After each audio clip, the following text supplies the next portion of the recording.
থেকে বিদ্যালয়ে তালা ঝুলবে। এরিও আফা আসল কথা কইলে কইবেন মসজিদের ইমাম সাহেব খারাপ। আপনারা বিদ্যালয়ে যাইয়া উগ্গার মাথাত আরুগ্গা যায় উন বেছেন, উগ্গার হলা মাইয়া আরুগ্গা যায় কোলেলন, অফিসের মধ্যে বইসে বইসে লুডু খেলেন, তার চাইতে বিদ্যালয়ে তালা মারা থাকে ভালো। ওমা বিশ্বাস করেন না? ওইসান এটা ঠিক না। না এই ক্লাস মধ্যে লুডু খেলতেছেন কেন? হ্যাঁ,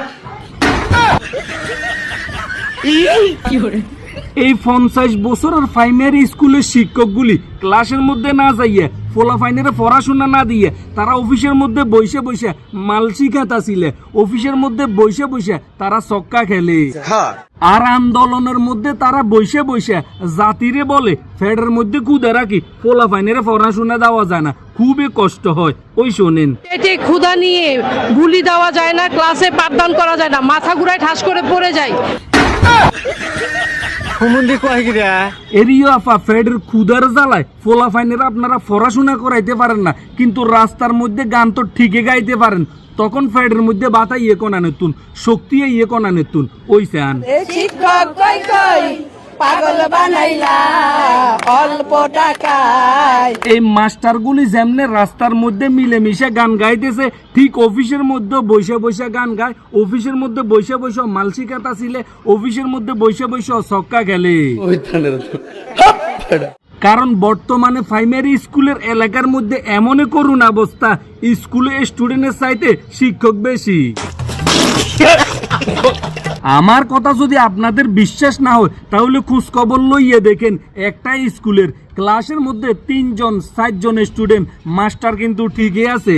এইবার বুঝালন পুরো স্কুলে মিলে 12 জন আছে স্টুডেন্ট আর 5 জন আছে শিক্ষক। তো এই শিক্ষকেরা অফিসের মধ্যে চক্কা না খেলে কিতা করব? ঠিক নেবে ঠিক।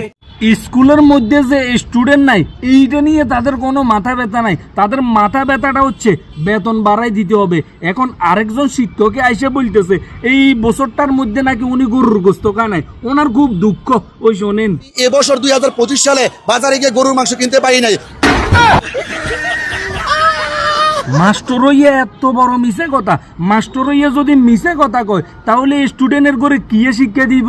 এরিও ভাইয়া কোরবানির সময় যে বড় গরু দিয়ে কোরবানি দিছেন, এইগুলি তো ফ্রিজে ঢুকাইছেন, আগে এগুলি খাই শেষ করেন না, তারপরে না বাজারে তু কিনতেন। কি আপনার কি না দানে হাইছিনি?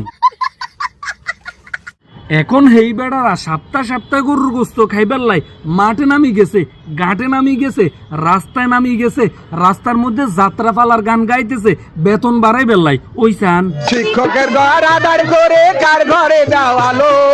এই যদি হয় শিক্ষকের অবস্থা তাহলে নিশ্চিত ধইরা নেন ভবিষ্যৎ অন্ধকার।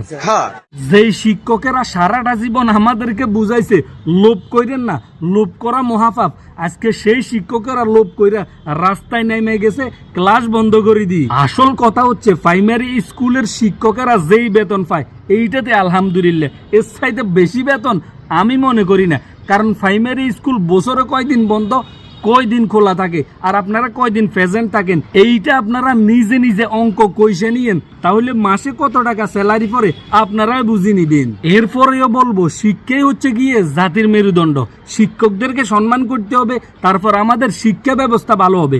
আল্লাহ পাক সবাইকে সঠিক বুঝার তৌফিক দান করুন। তো সবাই ভালো থাকেন, সুস্থ থাকেন, নিজের প্রতি খেয়াল রাখুন। ভিডিওটি ভালো লাগলে অবশ্যই শেয়ার করুন। আল্লাহ হাফিজ।